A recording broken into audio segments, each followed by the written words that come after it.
I'd like to welcome everyone to the 2014 SU Research Day and Innovation Showcase. I'm Clifton Griffin, Dean of Grad Studies and Research.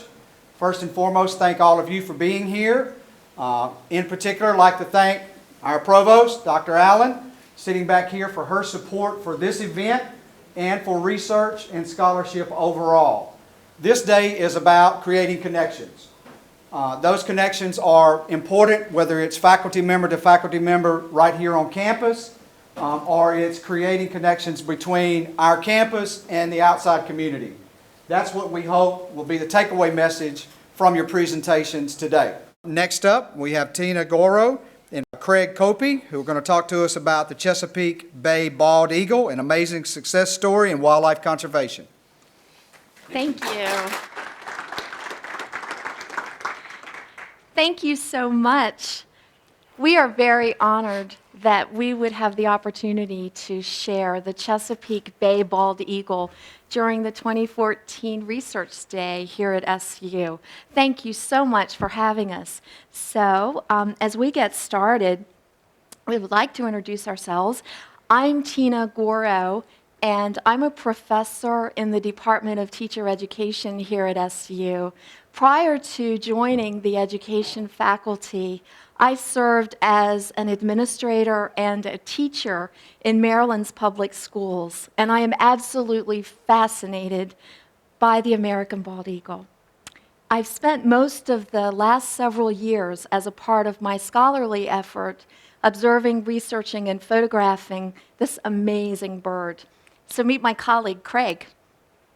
Hi, I'm Craig Koppie. I hope you can hear me all right.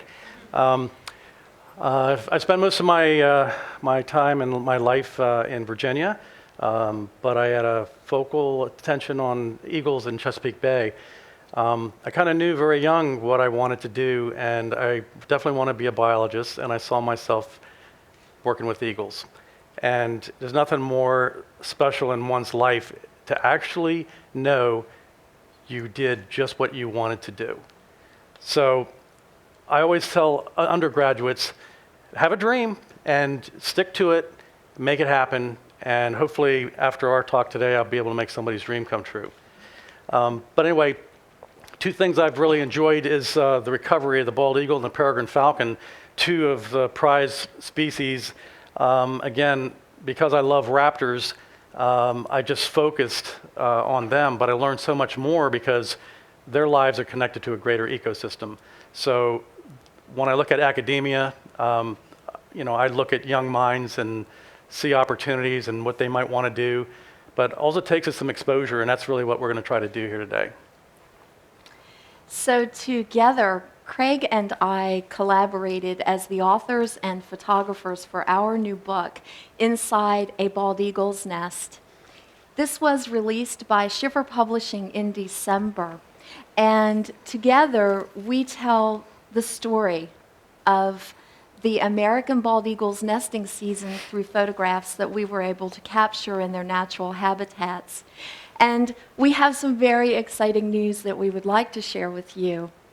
2 weeks ago, Craig and I were nationally recognized by the Nature Generation with the 2014 Green Earth Book Award, and to be named distinguished authors whose work inspires others to appreciate and care for the environment is a tremendous honor, and we extend our sincere appreciation to the Nature Generation for recognizing us, our book, and our important story to tell about these birds.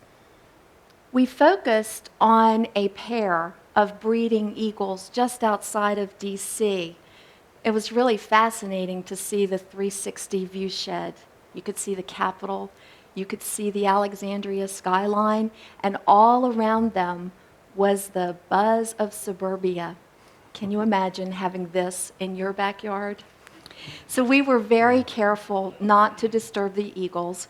We did our photographs from blinds, and we also used telephoto lens to capture the images of their story. Our book takes one through the entire nesting season from the time the eagles return to their nest to prepare for egg laying, and we follow this nest all the way through until the eaglets are hatching in the spring and when they take their first flight. We have a couple of stories to share with you that were quite remarkable, things that Craig and I had actually never seen reported in other literature about bald eagles.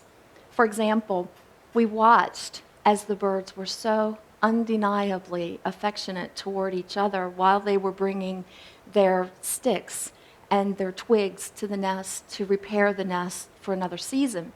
We would see them stop from time to bond. They would beak each other and they would lean their heads in toward each other, and their caring for each other was truly undeniable.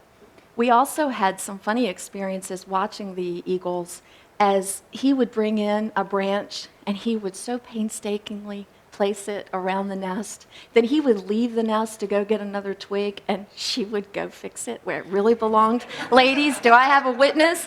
So she was very respectful to him, but let's just say their love might not have been perfect, who knows. But they did some really fascinating things together. We also just admired the gentleness with this fierce beak, being able to feed tiny morsels of food to little ones that weigh about as much as a stick of butter. So pretty fascinating to watch the tender care of these large birds as they're taking care of something that we could fit in our hand.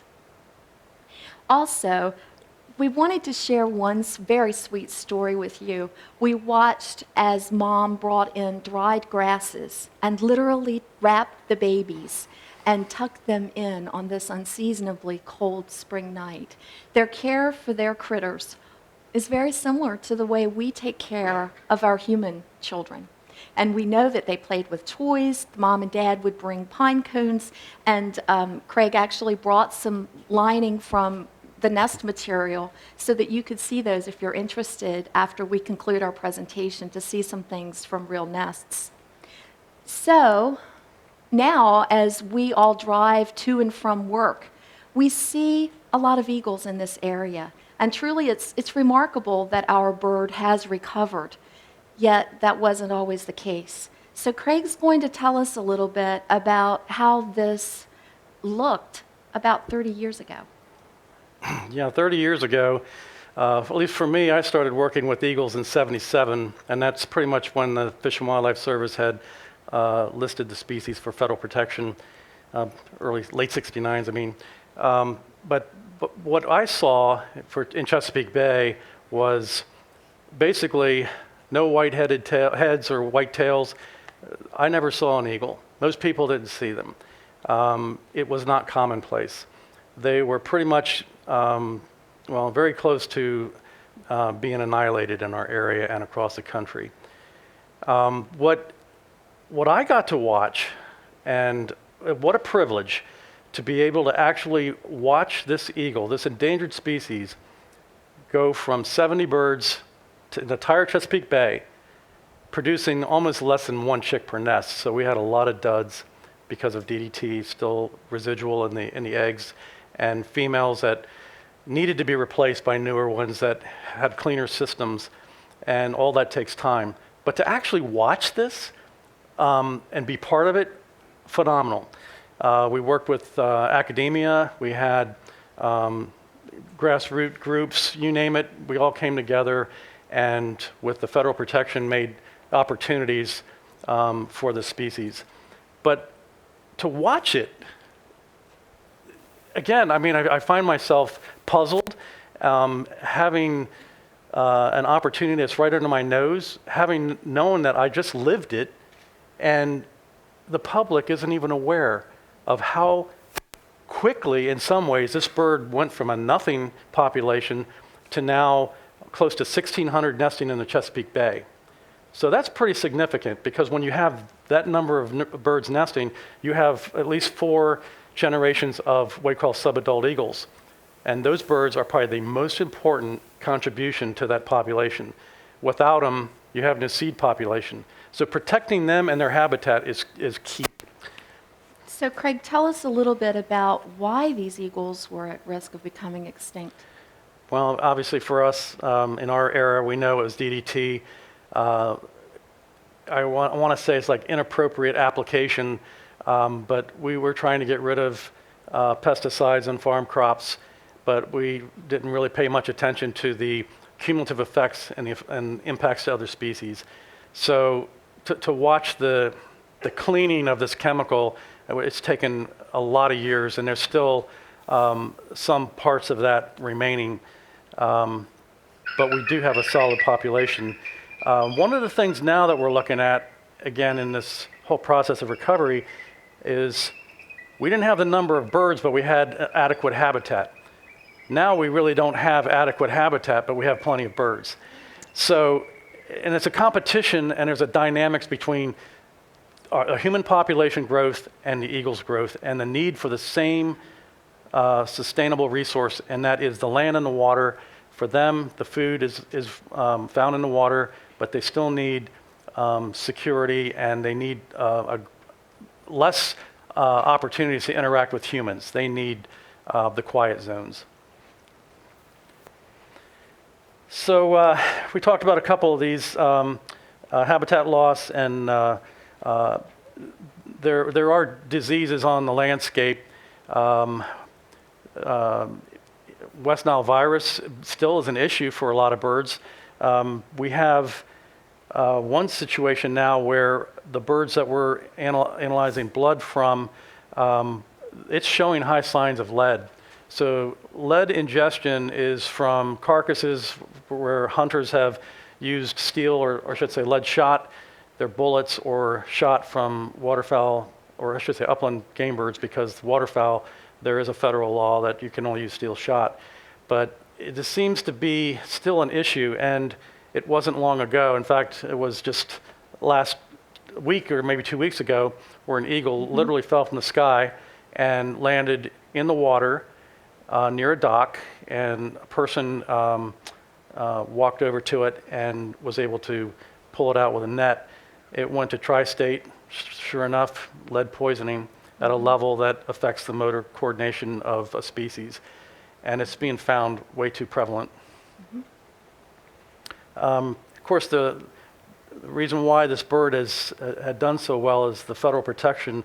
The bald eagle has been protected for hundreds of years under the Bald and Golden Eagle Protection Act, but when this species became endangered, it then had the greater protection under ESA. And interestingly enough, it was easy for me in my consultation positions to work with developers and basically say, this is our guidelines. We can't allow any take, which is incidental to your project, your development.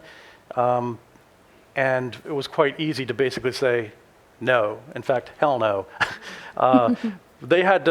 We had to work and make sure this population wasn't at a level of jeopardy. So anyway, so this bird moved up through the ranks. The Bald and Golden Eagle Protection Act today protects the bird, but in a slightly different manner. Instead of using the word take, we use disturb, and we can talk a little more about that later.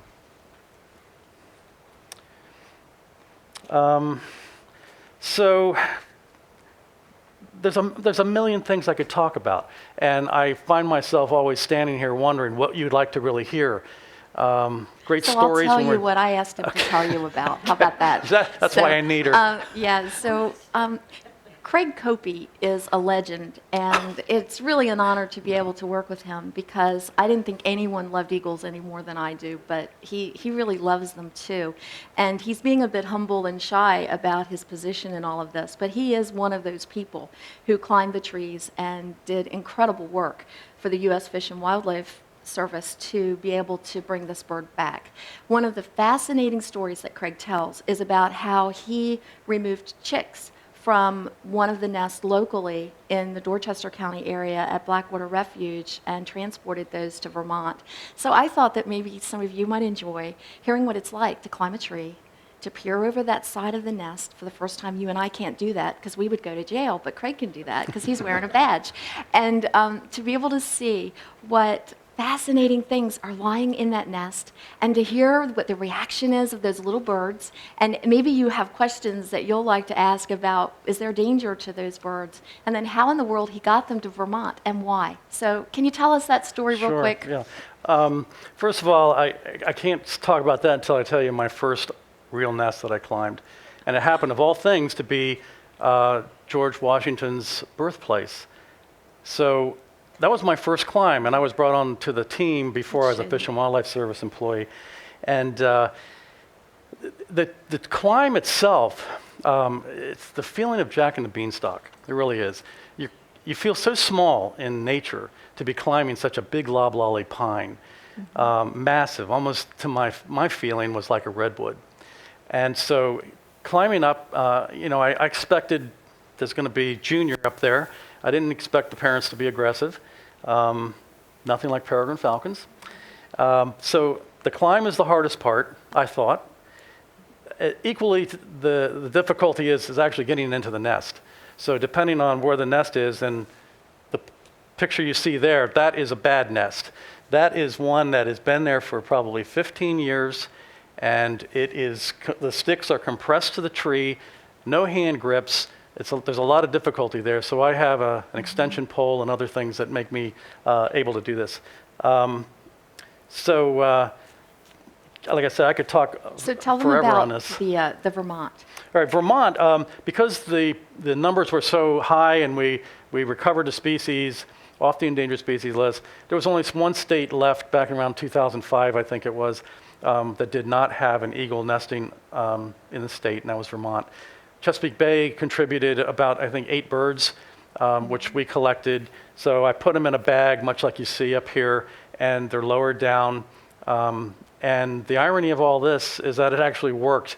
Of the 8 or so that were released up there in a hack tower, the birds actually came back. One of the birds came back from that group and actually started the process for the state of Vermont. And they have a nesting pair there. So every state's got them. I take the parents and the little ones, or just? No, it's just the young one, that size, 8 to 9 weeks old. How many? About 8, yeah. Not all from one nest, though. No, we take one, if the birds have, the pair has triplets, then we can take one. We can even take 2, it's really not a problem. And you know at that point they're going to eat themselves? Yeah, well, the point is they're released in a manner that they are conditioned to feed, socialize with the group they're in, and they're released as a group. And so there's always food available to them, but they key in on each other. Yeah, so Craig, do you want to mention the 4 chick nests that you're starting to see in the Chesapeake Bay area? Okay, yeah, what's really great here, and you all should be patting yourselves on the back, because not far from here, we actually had 2 nests that were about 2 miles apart off the Sassafras River, and there were 4 chick nests. So to have quadruplets is really unheard of, even in Alaska. So I've been seeing a few of these from time to time, but to see 2 of them really in the same watershed and see so many triplet broods as well, that bodes very well for the conditions of the natural resources in that area. So tell us what a normal clutch size would be in this area. Normal clutch size now I can say is probably 2.5, but just to give you an idea, so you can say, I saw the size of what an eagle egg is. That is an eagle egg, and you could put a chicken egg inside of it, which I did to impress the kids. I should have done it for you too. So in our remaining moments, we wanted to tell you that it's all not great news for the bald eagle, because although it has recovered and its numbers continue to rise, and we have more than 70,000 pairs in the lower, or 70,000 individuals in the lower 48 states, there are some very real threats that continue to concern those of us who are watching carefully this eagle's plight. Tell us a little bit about some of the things we need to be watching for. well, for all of us, we need to be concentrating on contaminants always. But habitat loss and fragmentation is a problem for any bird that requires a forested edge near water to feed. So the more trees that are cleared, the less desirable for eagles. Is that a bad thing? It depends on what you're looking for as a carrying capacity. And right now, the Chesapeake Bay has not reached carrying capacity for eagles. The northern Chesapeake Bay is quickly reaching that, like at Aberdeen Proving Ground and military base. So we also want to mention that, there's a national debate taking place right around us with the turbine farm plan that's being discussed in Somerset County.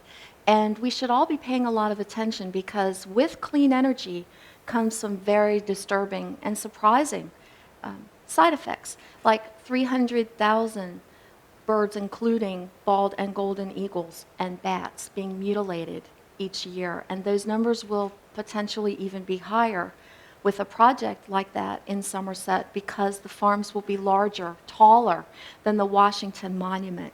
Craig isn't at liberty to discuss that, and he is not here today in an official capacity for the U.S. Fish and Wildlife Service, but I'm a citizen, and I'm reading very carefully and watching. I don't live in Somerset County, but here's what I know.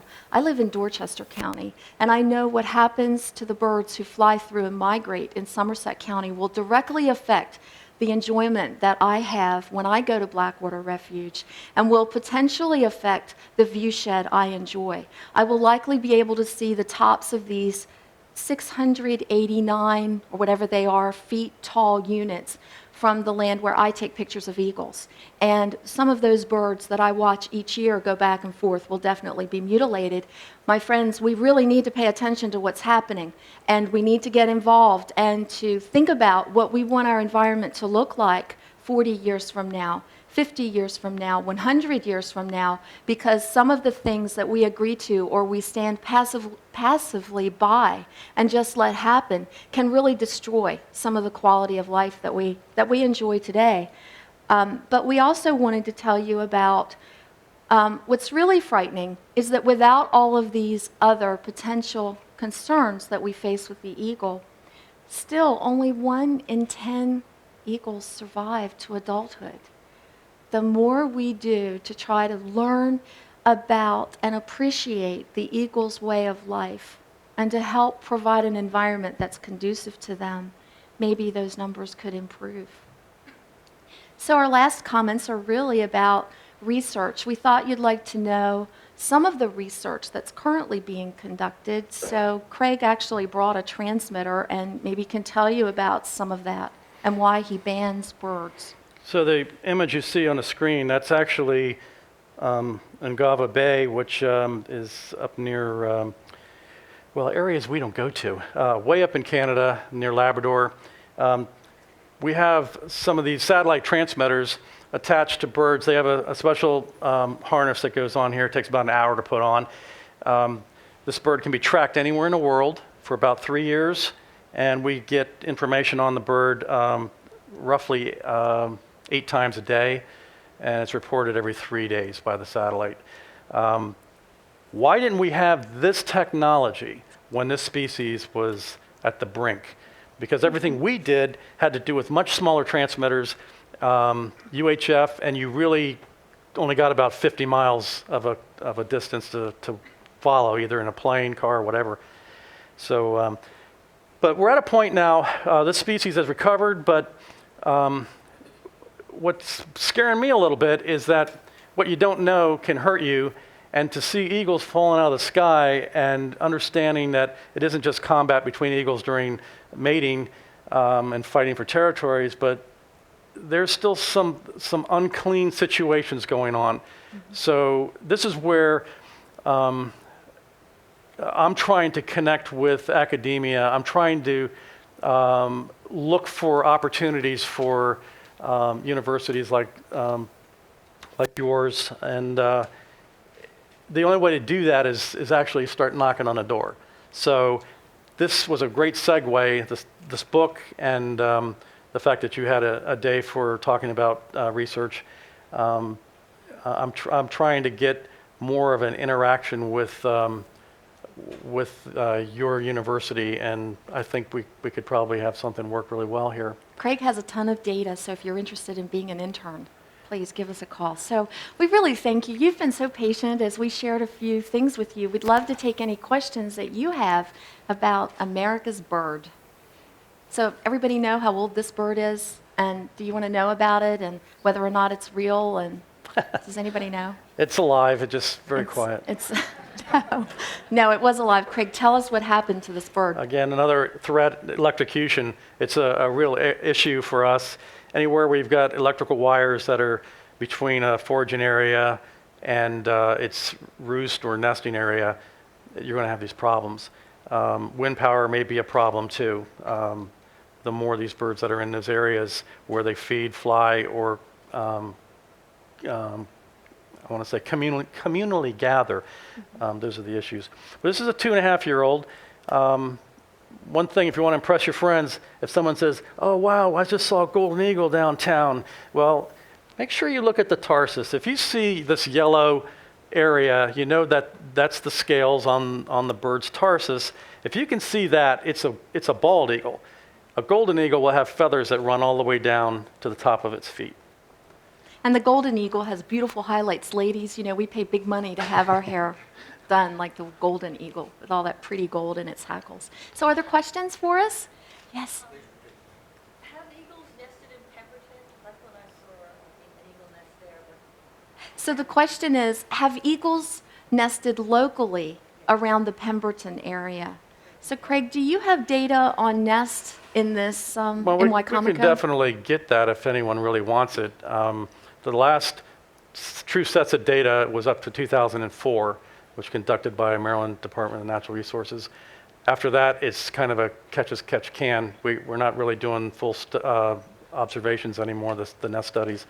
But they're here, definitely, in big numbers. 4-mile range? Do they have a 4-mile range of territory? Great question. So the question is, what is the territory range for an eagle, and how far apart would they nest? That might be the last question, too. I've run out of time. Back around, I want to say in the early 2000s, most of the data was showing linearly about a mile apart, you could find an eagle nest. As long as that habitat provided the things it needed for nesting and feeding, you could almost predict, boom, he's there if there isn't one a mile from the other. What happens when you move an eagle? Do they adjust to Vermont without any trouble at all, knowing their environment? So Well, the question is, thank you. When the eagle was moved to the Vermont area, what are the adjustment concerns that they face? I don't think they really have any problem at all. I think it's all about survival, and for them, it's eating. You're with a bunch of other cohorts of your age. You're going to want to compete with them for that food. So it's right there. It's presented at their feet. We're giving it to them. They don't know it's us doing it. They learn how to eat because they're scavengers. In this case, sorry, buddy, you're more than a scavenger. But they clearly, they're social, and because of that dynamic, they're able to be at a young age with other ones. And you only need one smart one in the group. Hopefully he's a smart one. If you hang around with the bad one, then they all go bad. So tell us the characteristics we need for survival. So we need water, Shelter. shelter. And if all good components in life are there, then those birds are physically fit and can reproduce. And they were old enough that they could eat on their own. They didn't need to be fed by the beak. Do we have time for one more question? One very quick question. Okay, we have a very quick question. Could you comment on the airports that are not using wildlife deterrents, or such as the Norfolk Airport, where 2 eagles were killed in the past 10 years? I can't give you a fast answer on that one, but I can talk to you afterwards.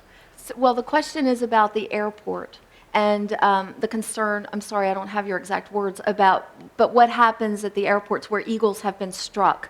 We know that there's a concern, and you specifically mentioned Norfolk, and we were well aware of the little rock stars that went on to live at the Wildlife Center of Virginia, and they were cared by hand until they were old enough to fly, but the mother was struck by a plane, and that nest was right in the direct route from the airport and has since been removed.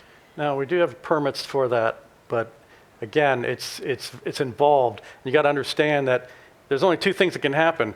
Do you keep tearing nests down? Do you kill the adults? Or do you clear all the habitat? Well, you can't clear all the habitat. That's just a no-brainer there. Mm-hmm. So what's left is either you got to, under a permit, kill the adults, which means nothing. 2 more adults will come back in. The habitat's there. We've got a rising population. So a lot of people think that they know what's the right answer to do. The Fish and Wildlife Service has a responsibility for air safety as well. If we know that these birds, and clearly it showed danger for people as well as themselves, we had to allow the permit to haze, which keeps the birds moving on, and take the nest down whenever possible. Well, I think Okay. we're out of time. We are. But we Thank you just very, thank very you much. so much for being a wonderful audience. Thank you.